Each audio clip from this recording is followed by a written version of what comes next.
Thank you. You may be seated.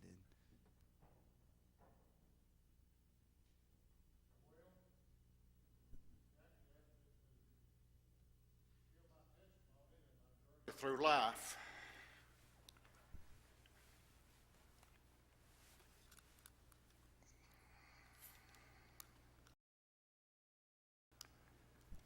Is it on now?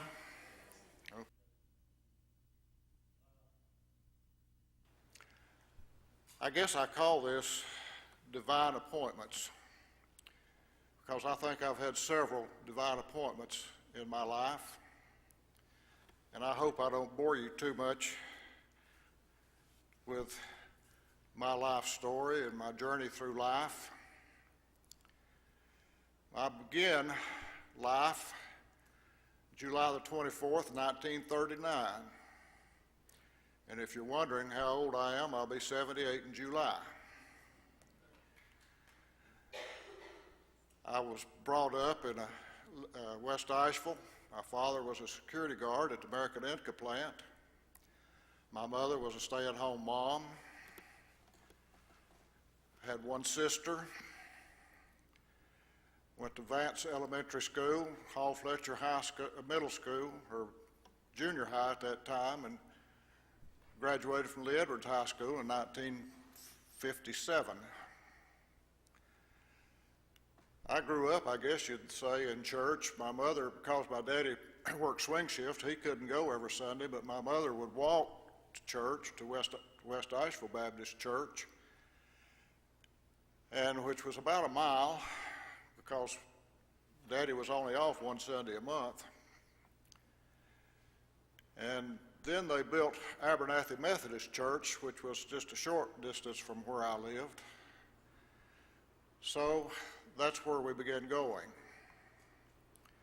I was saved there at the age of 12, and at that time felt the call of God to be a preacher. But as you'll see, I was kind of stubborn and didn't really follow God's call till later in life. But the call never did go away.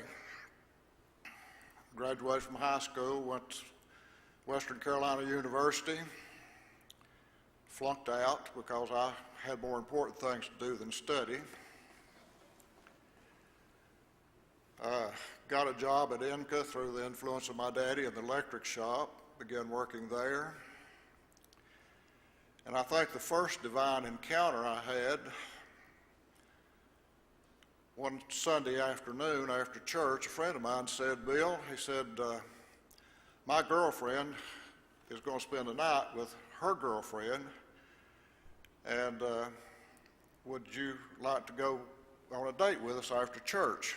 I said, sure. He said, she goes to West Asheville Baptist Church. So we went over to this girl's house, and she wasn't home from church yet. I guess it's typical. Baptist churches, they held a little bit longer than normal. So anyway, we asked this girl's mother if she could go out with me, and I guess I made a good impression. So we went over. Jim didn't live too far from West Asheville Baptist Church, so we went over to West Asheville Baptist Church. Just as church was getting out in June, walked into my life. And I think that's the first divine encounter that I had. So anyway, things developed and we fell in love, I guess you'd say. Some people call it that, but I guess that's what it was. But then I was working at INCA at the time, and then they had in May of 61, they had what they call Black Friday, and they had a big layoff. So I went to work one day, and my boss came around, and I was working in an electric shop. My boss came around and handed me 4 checks, said this is 2 weeks advance notice and 2 weeks paid vacation. So I kind of goofed off and one day in July, this friend of mine came by who had been in the Air Force. He said, "Bill, I'm going down to talk to the Air Force recruiter today. Would you like to ride down there?" And I didn't have anything else to do, so I said, "Sure." I guess you could call that a divine encounter. So I just went down there with him, and he was talking to this Air Force recruiter. Another guy came in. He said, "Why don't you just take this test and we'll see what we can do?" So I said, "Okay." I'm sitting there bored. So I took a test, and the next thing I knew, I was signed up to go to the Air Force. So I went in the Air Force, went to basic training in August of 1961. It was hot in Lackland, Texas. So went to basic training, went to tech school, Aircraft Electrical Repairman Tech School at Chanute Air Force Base in Illinois. And in 1962, and I guess February, I came home. And Valentine's Day of 1962, I proposed to June. We got married the following August. And I had, at that time, they had a rotation going to Vietnam for 3 months, rotations, for TD, what they call TDY. So before I got married, I volunteered 3 times to go to Vietnam, got married, and about 2 months later, they sent me to Vietnam. I guess, well, it's longer than that. I went in February of '62 for 3 months. Got over there, stayed my 3 months. They extended me 3 months. Well, that was okay. Well, when I got over there, I found out June was expecting her first child, David. But that was all right because I'd be back in time. Stayed over there 6 months and got another set of orders extending me for 6 more months. So that kind of upset me. That kind of upset June too, and she talked to her doctor. Her doctor told her the base commander had written June a letter, unbeknownst to me. This was the day before they had cell phones and texts and all this kind of stuff. We had snail mail, we called it. So, anyway, the base commander wrote June a letter and said if it caused any unforeseen hardship to let him know. And June's doctor told her, said, write that base commander and tell her that if you being over in Vietnam may have an adverse effect on your pregnancy. Well, one day I was over there on the flight line working on a C-123 on an aircraft electrical skid system up in a wheelchair, up in the wheel base of the C-123. It was big tires, and anti-skid switch was bad, and which when you land an airplane, they come down with their brakes locked, and if the skid switch don't work, then it'll just wear right through those tires. It keeps the tires from locking up. And I thought I heard somebody call my name, so I came down out of the wheel well and saw a guy ride down the flight line on a bicycle. This was in Da Nang, Vietnam, where I was located, and this guy was riding a bicycle, and I hollered at him. I said, "Who are you looking for?" He said, "Airman Dockery." I said, "Well, that's me." He said, "The first sergeant wants to see you right now." Okay, so what have I done? Why am I going to go see the first sergeant? So I tell the crew chief of the plane, I said, "Well, I've got to go to the orderly room, and it's closer for me to go from here than it is to go put my tools up." I said, "I'm going to leave my tools here, and I'll be back. I've got to go to the orderly room." He said, "Okay." Well, I get over to the orderly room. First sergeant says, "I've got priority orders for you to leave here tomorrow morning at 4 o'clock. Well, I never did go back and get my tools. I'd put laundry in the base laundry that morning. I went over to the base laundry to try to get my clothes out. I would wait until I got everything dirty before I'd put stuff in the laundry because I didn't want to make so many trips or something. But I go over there and I say, "Well, I need to get my clothes out." And I just put them in this morning. They said, "There's no way." So I left all my clothes over there. But I got on a plane the next morning at 4 o'clock, went to Saigon, Tonsanut Air Force Base, left from there.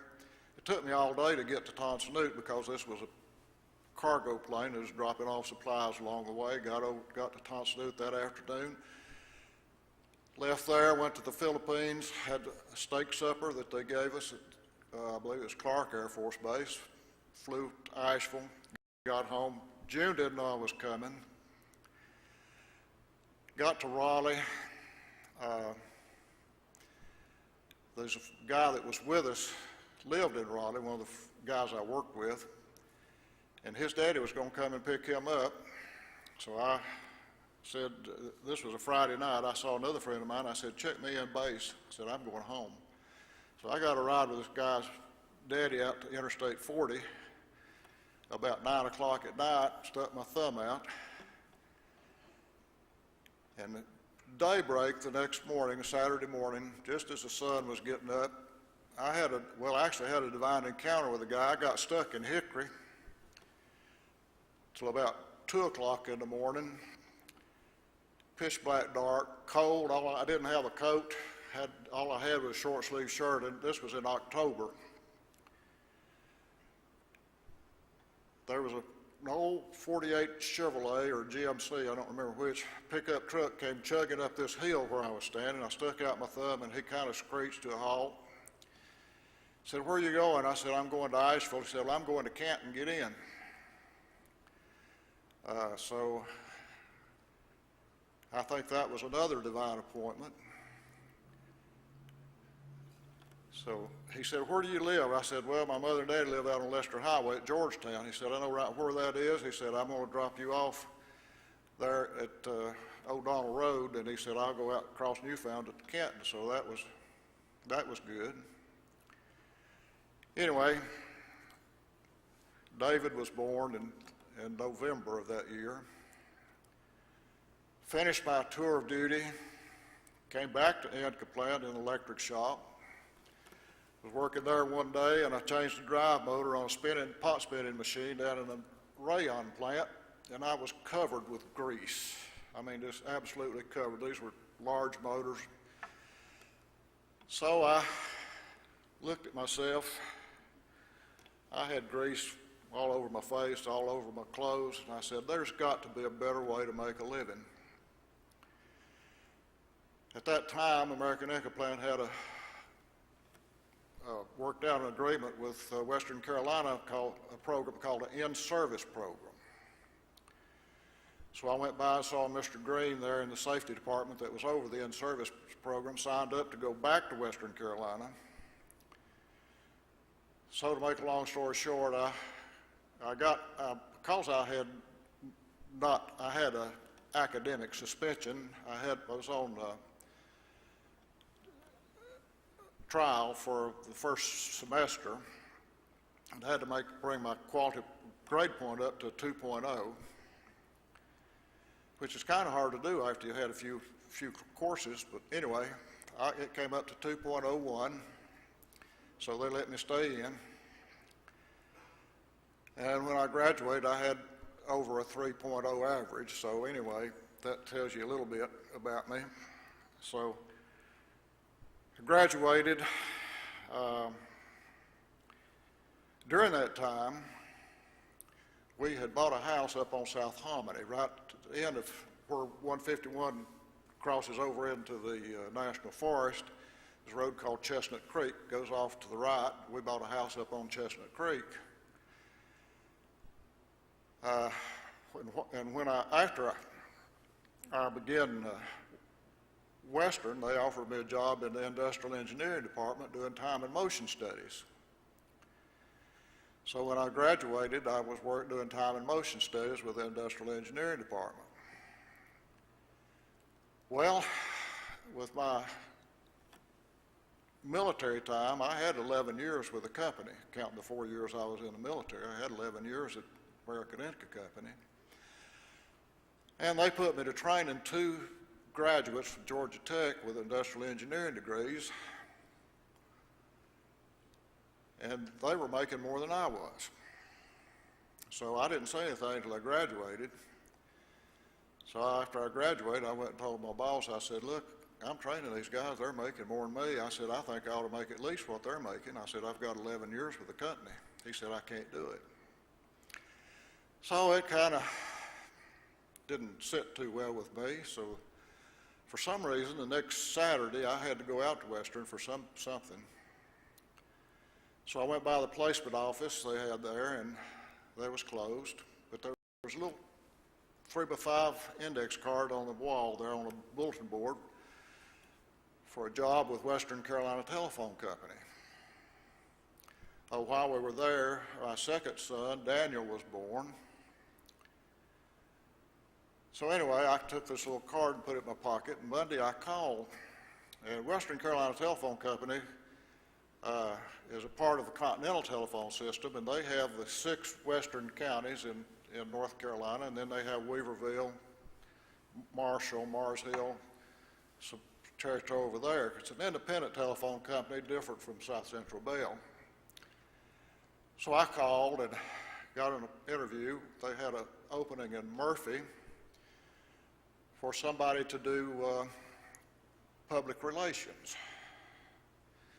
So anyway, to make a long story short, I got my raise plus a car. We moved to Murphy.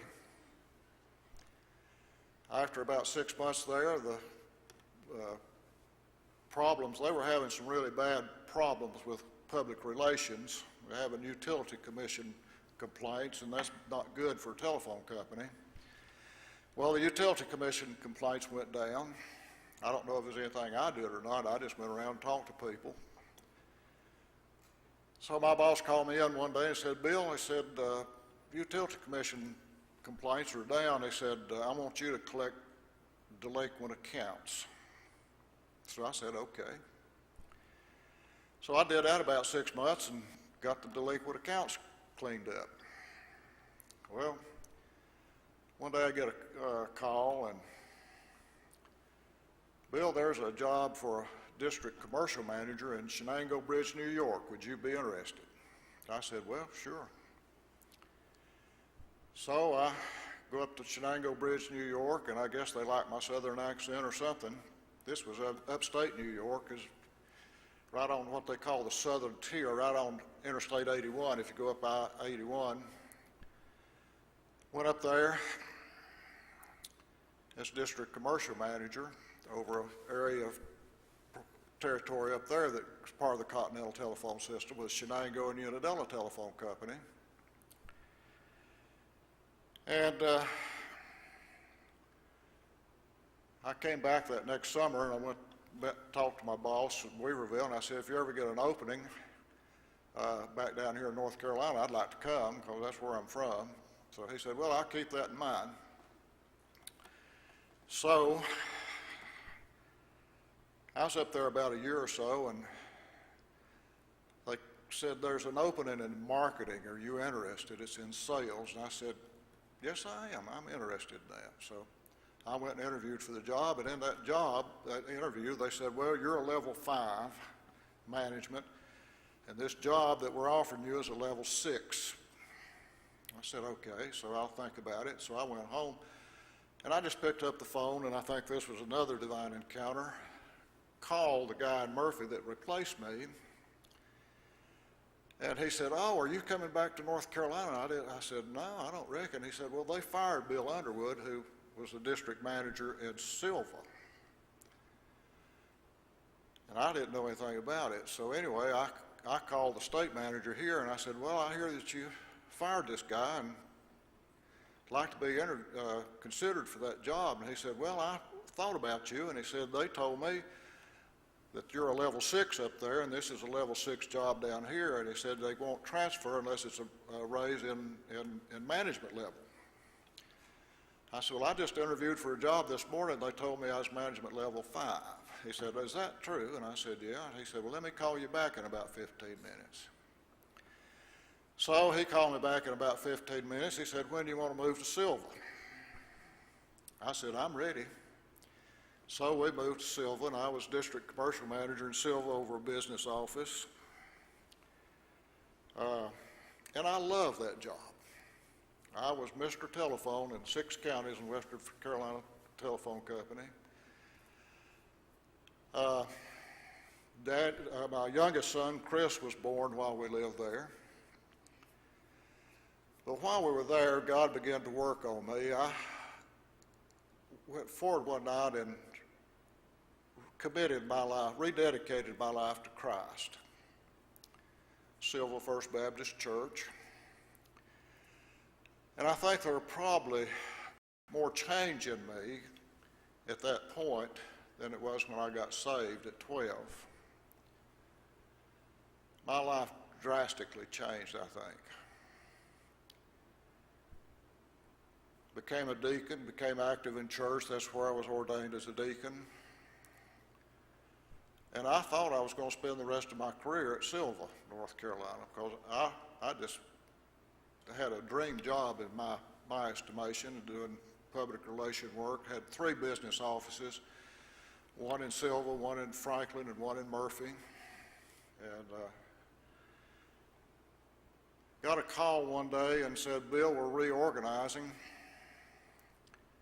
our management structure, and we'll give you a job in Knoxville, Tennessee in the division office if you're interested. If you're not, you'll have to find you another job. Well, I didn't want to look for another job. I was offered a job. A friend of mine in Franklin had a realty company, and he offered me a job to sell real estate, but I don't know, I just couldn't turn loose of the telephone company. So I moved to Knoxville, Tennessee, in the division office. They had exchanges in North Carolina, Tennessee, and Kentucky, and I did quality control work up there. And I liked it. Well, in 1981, in August, I became quite active in a church there, teaching Sunday school and different things. And June was teaching Sunday school, and she was going to Ridgecrest to Sunday school week in August. This was in 1981. So I wasn't going. The Minister of Education called me Friday afternoon. He said, Bill, I said, June's going to Ridgecrest. Do you want to go? And I said, well, no, I don't really want to go. And he said, well, I've got an opening. Somebody's paid their fee for everything, and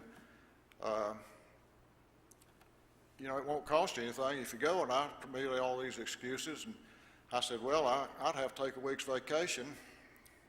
I said, if I can get a week's vacation, I'll go. I think that was another divine appointment, that I go to Ridgecrest.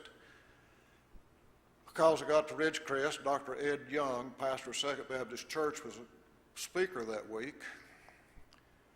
And on that Friday night, the last night, I went forward, and of course the call that I had when I was 12 years old never went away. But I went forward that night to answer a call to full-time Christian service. Well, I got back to Knoxville,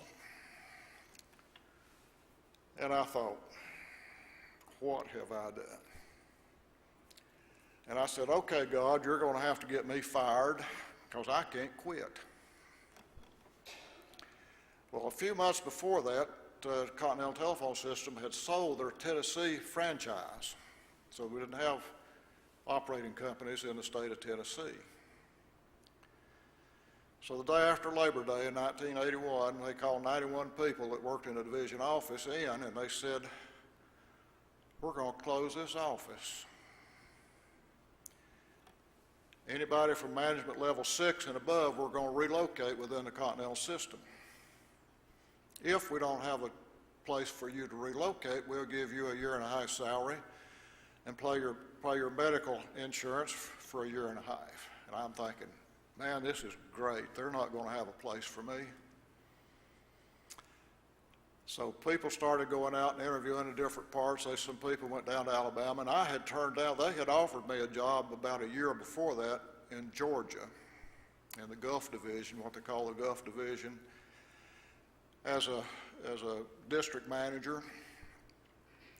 And I turned it down because David was in high school, his senior year in high school, as a matter of fact, and I didn't want to move him again. I'd kind of moved around a little bit, and I was kind of stuck in Knoxville, I thought. So I turned them down, but I got word back that they weren't going to consider me in the Gulf Division because I'd turned that job down. Well, that's good, you know. I'll just take my severance pay and just go into, I felt like God calling me to go to seminary. I didn't want to go to Southeastern because at that time it was very liberal. So my next choice I felt was Southwestern Baptist Theological Seminary in Fort Worth, Texas. So, along about Thanksgiving, I get this call and said, Bill, they want you to come up to Harrisonburg, Virginia and interview for a district manager's job up there. So I said, okay. I said, God, you're in control of this. We'll just do. So, went up to Harrisonburg, Virginia, and I made up my mind. I said, I'm going to make it as hard as I can for them to move me up here. So I get up there and get an interview, and I tell the guy, I said, look, my son is a senior in high school this year, and I'm not going to move him in the middle of the year. I said, if you'll pay my duplicate living expenses, I'll come up here and he'll stay in Knoxville, and my wife and family will stay in Knoxville till he graduates, then we'll move him up here. And he said, okay, we want you up here January 1. So that didn't work, so I go on up there and start working up there in Harrisonburg, Virginia. It gets time for June to move up there. About April, I started looking at houses. June came, I had 2 or 3 picked out, and June came up there and looked at them, so we decided on one. So I called the realtor and wanted to go out and look at this house again, so I went out and looked at this house again. This was on a Friday morning. So I went out and I told the realtor, I said, this is what I want, and this is what I'll do. There's 2 or 3 changes I wanted to make. So he said, well, I'll go write it up and get a contract ready for you, and you can come in and sign it, and we'll go from there. And I said, okay. So I'd gone home. Well, I had rented an efficiency apartment in this lady's house. She was a school teacher. Her husband was retired, and he played golf. And I didn't have a TV. So usually what I would do at lunch, I'd go to my apartment, fix a sandwich, and I'd go down in the living room and watch news. So that day I went, fixed me a sandwich and went in the living room, and I started to turn the TV on, and there was a book laying on the TV. This lady was a devout Christian, and she had a lot of Christian books, and there was a book there by Evelyn Christensen, What Happens When Women Pray. And I think this was a divine encounter. It was laying on the TV. So I just picked this book up and started reading it. Well, I got under conviction reading that book, and I started crying and praying, and I said, okay, God, I'll quit, and I'll go to seminary. This was in May of '82. So I called that realtor. I said, don't write that contract because I'm not going to buy that house. I'm turning in my notice. And he knew my boss. So I told him, I said, don't tell my boss. And he said, okay, I won't. I said, my boss was out of town that day and he wouldn't be back till Monday. I said, don't tell him till Monday. So Monday went in and turned in my notice. Moved back to Knoxville. And I didn't have to, I think seminary started in September. This was in May of '82. So I found work painting houses that summer. Had an opportunity to go back to Ridgecrest for Sunday School Week. So I went, and the last day I was there, I had been given $50. I'd been praying for a Bible. So and the Bible that I wanted at that time was $60. And this gift this guy gave me, when he found out I was leaving going to seminary in full-time Christian service, he gave me $50. That was the first money that anybody had ever given me for my ministry. So I was sitting there in chapel the last day, There's probably about 2,000 people in that auditorium. If you've ever been, it's huge. And I was praying about that Bible. I don't remember what the guy was preaching about because I was just in deep thought. Well, there's a man there that taught a seminar, and he lived entirely by faith. And I was in his class, his seminar, and the Lord impressed upon me that I needed to give that $50 to that man. And I'm having an argument with God. I said, God, I can't give him that. I need that Bible. And besides that, I said, there's 2,000 people in this auditorium, and I'll never find him.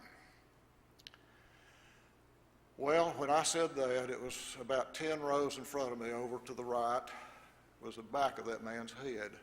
And it looked like a cloud had been lifted up, and I saw that man sitting over there.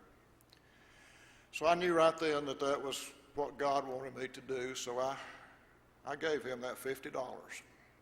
Well, it took me a little while. About everybody was out of the auditorium by then. This was the last day, and people were going home.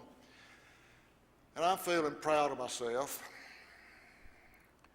So I walk out in the vestibule, and there was the preacher, the pastor of the church that I went to in Silva, Dr. John Bunn. He said, Bill, I'm so glad to see you.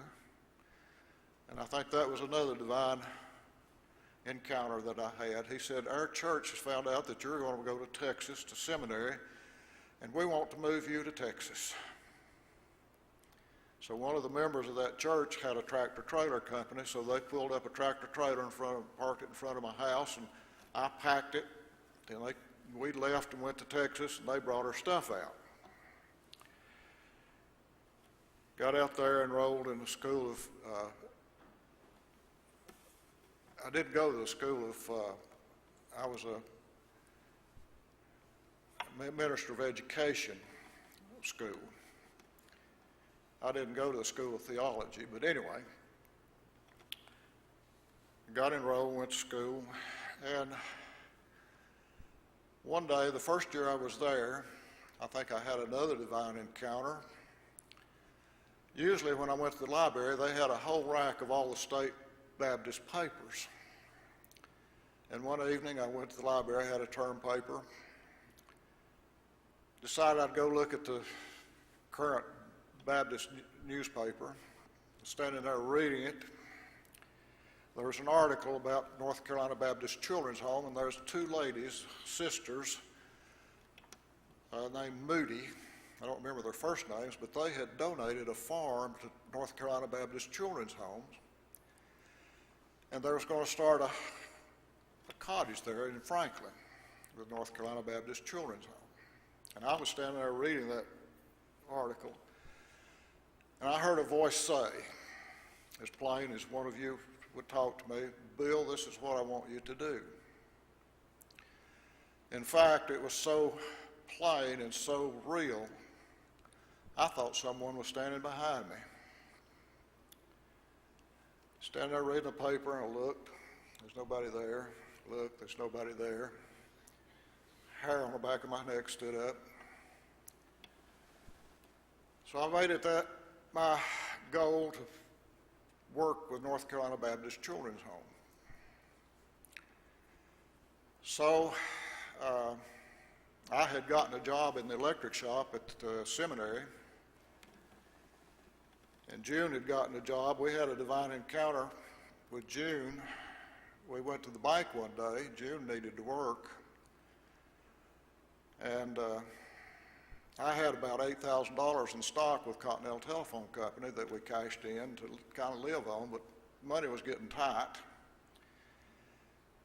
And June was looking for a job everywhere she could. We went to the bank one day and talking to the teller and filling out some forms. And she said, where do you work? And June said, oh, I'm looking for a job. She said, oh, and we live close to Texas Christian University there in Fort Worth. She said, they're looking for somebody at the library at Texas Christian University. So we went right then, and June filled out an application, and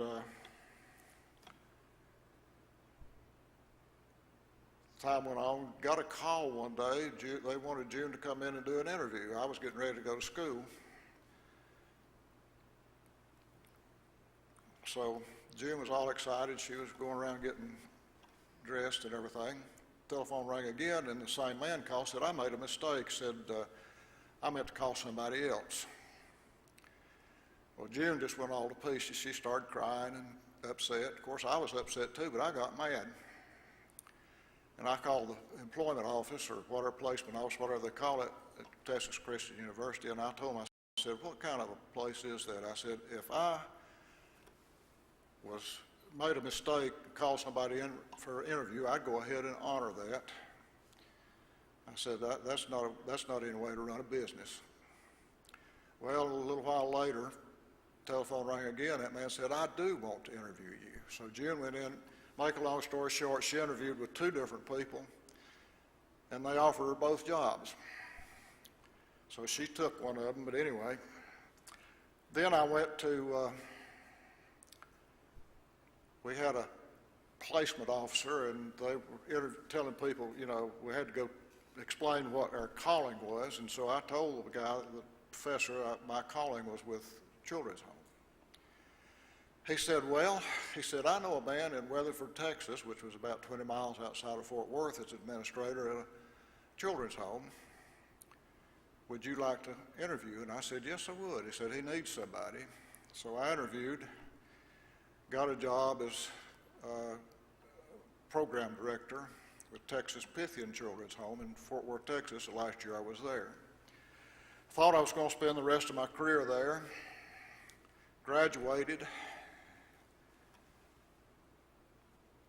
And I didn't send out any resumes or anything because I just felt like that's where God wanted me. And this was a ranch. And I really liked it. It was a working ranch. They had cows and horses and pigs and goats and sheep, and turkeys. I found out what a kapok is. How many people knows what a kapok is? It's a castrated rooster. Anyway, in the summer of that year, we were putting up hay, and we ate supper, and I decided I was going to go to we had an apartment there, efficiency apartment. I was going to go see what the weather forecast was for the next day. Opened the door, and the telephone rang. Well, that year, I guess this was June, that year the Southern Baptist Convention was going to be in Dallas, Texas. This was a pastor in Knoxville who was coming to seminary, and he needed an associate pastor. And he said, are you interested? I said, well, if God opens a door, I'll look in it. To make a long story short, we moved back into the same house in Knoxville, Tennessee that I'd prayed for 3 years to sell. We went to go to Sunday school, and they'd say, any prayer requests? I'd say, yeah, I need my house to sell. They said, Bill, we're praying for your house to sell. I'd go to Wednesday night service, and they'd, same thing. I would pray for my house. We're praying for your house to sell. So anyway, we moved back in that house. And I think that was another divine appointment that I had. Associate pastor of the church there. The pastor left. They got a new pastor in, and our personalities did not mesh. So I think that's another thing God designed for my life. So I called Broyhill, talked to Luther Osmond, who just happened to be June's youth pastor at West Asheville Baptist Church when she was a member there. Luther said, yeah, I'd like to talk to you. So we went and interviewed, and we went to work at Broyhill. Chris, my youngest son, was 12, I think, along in there. He found out that the kids in the cottage, we had 12 kids, found out that they could say something ugly about his mother to make him mad. Well, 3 different times I had to pull him off of kids because he would not stand for people saying ugly things about his mama. So I didn't know what I was going to do because I knew that wouldn't work, me working there and having to pull my kid off of the children in care.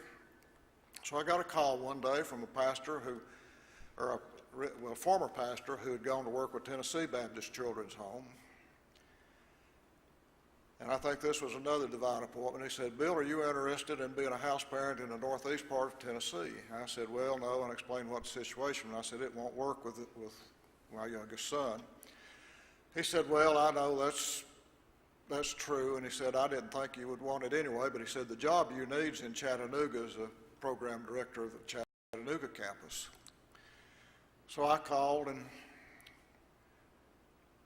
they hired me down there, so we moved to Chattanooga, and for 11 years I was program director there. In 2000, I'm not sure, Gene and I were debating these dates, I felt it was time to move back to North Carolina. So I called, somehow, I don't remember how I found out, but there's a South Mountain Children's Home down in Marion, or not Marion, Morganton. Called them, interviewed for them. June and I went down there as house parent and was not a happy camper there. That was not a Christian home. There is a difference. So after about 6 months there, I quit. We moved back to Asheville. I called Linda Morgan out at Broy Hill and found out they had an opening at a satellite home out in Leicester. So we moved. She hired me and June as house parents out in Leicester. They had a contract with the county. For some reason, they couldn't work out the contract. The county wouldn't renew the contract with the children's home. So we went to the maternity home over on Monford. Then 9/11 hit, funding dried up for charities. So they had to close the maternity home. So we went to, they offered us a job at the care house in Lenore, and we finished our time there with the care house working with teenage mothers and babies. My life verse is Philippians 4:13. I can do all things through Christ who strengthens me. And I think my life is kind of a testimony of God's love. James 4:16. We have known and believed the love that God has for us. God is love. And he who abides in love abides in God, and God in him. As Christians, we have the nature of God. I've seen a lot of Christians I did not really feel like had the nature of God in them. God's nature is love. As Christians, we have God's nature in us. And it comes out in what we do and what we say and how we live our lives. So as we think about being a Christian and what we do, love is the defining factor. If you have God's nature in you as a believer in Jesus Christ, you have love. This is not love for certain people, groups. This is not love for certain individuals. This is love for everybody. Jesus demonstrated the love of God by coming to this world to provide a way for me and you to spend eternity with him. One of the first questions I can ever remember asking my mother, I said, "Mother, why am I here?" And I'll never forget her answer. She said, "Billy, you're here for the hereafter." And that's why all of us are here. We're here for the hereafter. And we need to ask ourselves, do we have the love of God in our heart? And does this love of God demonstrated in what we do and what we say, where we go, and how we spend our time and our energy? We spend our time and our energy for God. That should be our number one reason. And that's why my life verse is Philippians 4:13. I can do all things through Christ who strengthens me. I appreciate the time. I hope I've not bored you too much. But that's my life story, the journey of my life, and the divine encounters that I've had. There's many more, but those are just a few. You want me to dismiss with prayer, or are you going to have a song? Let's pray. Almighty God, we come before you, acknowledging you as King of kings and Lord of lords, Master of all things, the divine power that created this earth, the divine power that created life, the divine power that provided a Son to pay the penalty of our sins, and for this we're grateful, eternally grateful. We thank you for the opportunity to come into your house and to worship you, to proclaim the love of